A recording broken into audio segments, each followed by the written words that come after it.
We are fighting a war of attrition, in that we kill in self-defense, as long as they are going to come and fight with us.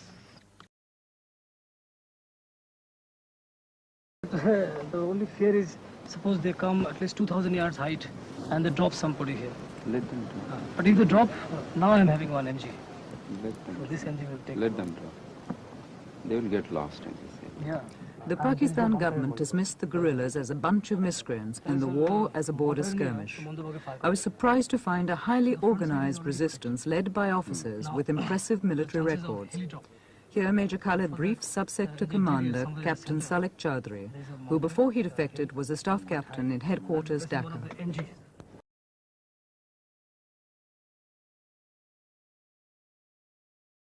Major Khalid is 35, an officer with the Pakistan Army for 13 years, trained as a commander by the Americans. 8 months ago, he was with the Black Watch in Scotland. When he defected from the Pakistan Army in March, he brought most of his brigade, their Chinese weapons, and even their teacups with him. And you have heard yourself yesterday the shelling, the rocketing by the artillery and the aircraft, and then tanks the other day when you went to Feni. This is not border skirmishes. Border skirmishes means all small arm fire. But here a full-scale war is being conducted by the Pak Army. We intend to make the whole nation the fighting force. And the hardcore being provided by the regular troops, that is the Bengal Tigers. It has its good reputation of being good fighters, and it has fought well. The hardcore of the Liberation Army are professional soldiers, but thousands of students and peasants are joining them. There is little time for formal training, so they're sent to the front unarmed and untrained with the regular troops to get experience. And if they're lucky, a gun captured from the Pakistan Army. Ishaq, a 19-year-old student, took us with his patrol to inspect several villages. He is said to have killed 56 men. There was shelling yesterday, and one mortar shell landed here, 3-inch mortar, and it killed a cow, you know. And on that side of the village also, a few civilians were injured by fire from small arms. You see, shelling continues here almost all the time. And you've been very lucky enough not to have any shelling right now. Yeah.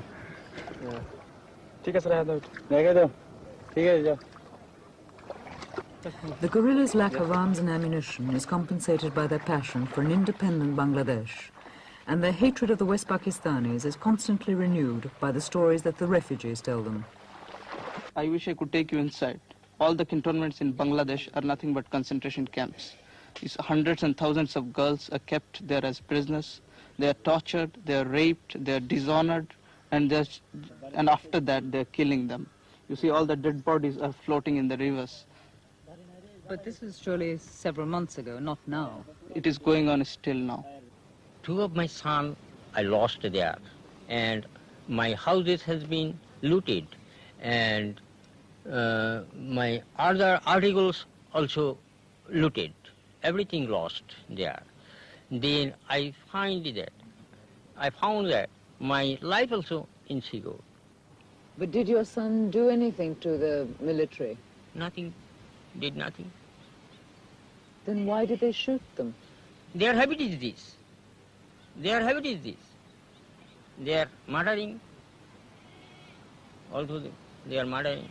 All along they are murdering. For how long? Not only my 2 sons. Many people shooted. He saw his father, mother, and everybody of the family killed by the Punjabis.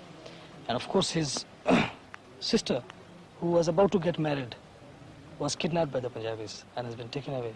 And he heard the story from the other villagers that she has been probably tortured and dragged out of that place brutally and has been taken away. And he was left with no alternative. And now he says, I have nothing to lose in this world. And he decided to join Mukti Fauj, and he wanted to take the revenge. Yahya is the initiator of all this. He is the greatest culprit that human civilization can imagine. He is just in the same rank with Hitler and his companions, Eichmann and others. My life, God knows how I shall pass my life. Now I am loitering either in there, sometime living here, sometime living there. This way I am passing my time. 98 East Pakistanis out of every 100 voted for them in a democratic election. But the West rulers refused the League's demands and decided to impose its power by force. What he says is they had first of all voted for Army League, and that was one of their faults. And later on, they have been feeding us the Mukti Fauj, and that was their fault. And when they got them unarmed and no Mukti Fauj was around, so the Pak Army came in and just burnt off the village and killed a few of them. These people who were unarmed and couldn't put up any resistance, Pak Army just came and slaughtered them and raped the women, burned the houses, and there are many villages sideways, just like this village. The safety of the refugees and the peace of the village was in jeopardy as we left. Throughout the journey, we were rarely out of earshot of the Pakistan shelling. But now it was getting nearer, and as we left, a group of Mukti Fauj was being drafted in to try and counter the assault. People may be thinking that it is a leftist insurgency or few clandestine activity. But I can assure you it is a militant insurgency whereby the people stood against injustice. We are fighting on three fronts.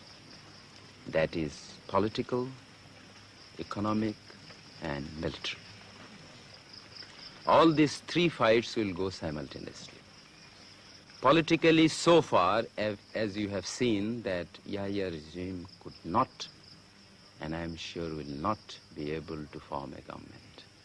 Even if it succeeds, it will be nothing but bunch of quislings. We are not allowing the communication to be restored. Because in any country, if you want to start the trade, the first thing is communication. We have not allowed him to ply the trains. We have not allowed him to run the roads. Bridges are being blown. This is one aspect of the economy, that is the communication. Captain, could you describe the fighting in your sector? In my sector, it's just like fighting any other war. What do you mean? I know you are convinced, or probably you foreigners especially, you have been hearing a lot of news and propaganda by the Pakistan radio that it's just a border skirmish. But yesterday you have seen, you went with myself and you saw this 5mm howitzer, 25-pounder and 120mm mortars. They are all landing. In border skirmish you don't have that. And probably with that telescopic lens you might have seen some Pakistani troops also. They are bunkers deployed. And we are fighting irregular warfare. How can you call it a border skirmish? And I wish you go back and you explain to people this is a full-fledged war. And we are just holding in this base and we go and we play hell into them. I go inside, right inside, I go behind them, I go on their side, I go anywhere I feel like. I kill them. Captain, it's now 3 months since the fighting started. Yes. You've been existing on the ammunition and the weapons you brought out with you. How much longer can this continue? Well, it will continue as long as we have the resources and as long as we carry on capturing their ammunition. And of course, we expect that some country will come to our aid. At least you have come, you have seen how the fighting is going on. Well, if somebody comes to our aid, only thing that we need is arms and ammunition. Arms we have to maintain them, but we need some heavy weapons and ammunition. If that is the thing we get, then there is no problem, we can continue fighting. And if we don't get anything at all, well, you know the condition, what is happening in Sudan. They don't have any arms and ammunition, they are fighting. They're fighting with sticks, they are adopting different tactics. So that's what we are going to do. But Captain, about you personally, I mean, what about your family?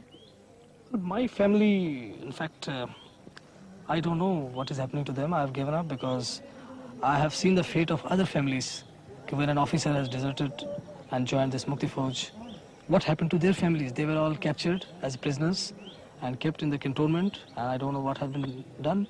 So knowing all this, I ran away. You see? So I gave up. I just thought about God, whatever God does, and that's all. And I left. So I have no right to think about them, you see. Since I have sacrificed them, so how can I think about them now? Another base camp deep in the jungle. Major Khalid debriefs his officers and plans further operations. As most refugees from the war are Hindu and the West Pakistan Army is Muslim, there is a danger that people might think that this is a religious war. But every one of these guerrillas, in fact every Mukti Fauj soldier I met, was a Muslim. But the only thing which I am worried about, that is the protraction of this war, you know. As long as the war is continued for years and years and years, what is going to happen is the misery of the people. Misery in the sense that there will be a lot of killing, crossfire, the civilian will come into between the freedom fighters. Not that we are very much bothered for such sacrifice, and people are ready to give it. I have seen wherever there is or we catch the enemy in an ambush, and the immediate reaction of the enemy is to burn the villages and kill the people of that area, rape the girls. But after that effect, initially we were afraid that the people will just desert us and they will think that this is a menace. But to the contrary, I have found out that they still want that we should go in action, even if they have to sacrifice everything. I have been told even by the people to the extent that let there be nobody in Bangladesh, they cannot take the soil out of our country. Soil, let the soil remain. We must continue the action. Therefore the war will go on.